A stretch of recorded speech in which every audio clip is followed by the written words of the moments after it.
Hey guys, in this video, I'm gonna show you how to screenshot on Snapchat without them knowing. So let's get into it. First of all, click on your Snapchat app. Click on the chat icon at the bottom. Prepare to open the snap you want to capture.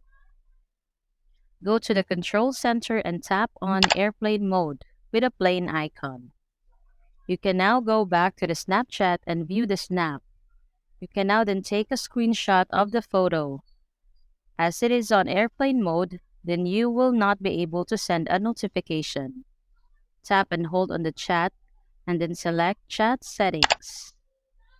Click on Clear from Chat Feed and then click on Clear to confirm.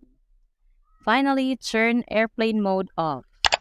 And that's all for this video, guys. If this video was helpful, please give us a like. And don't forget to subscribe to our channel so you don't miss out our new uploads. Thanks for watching and I will see you in the next one.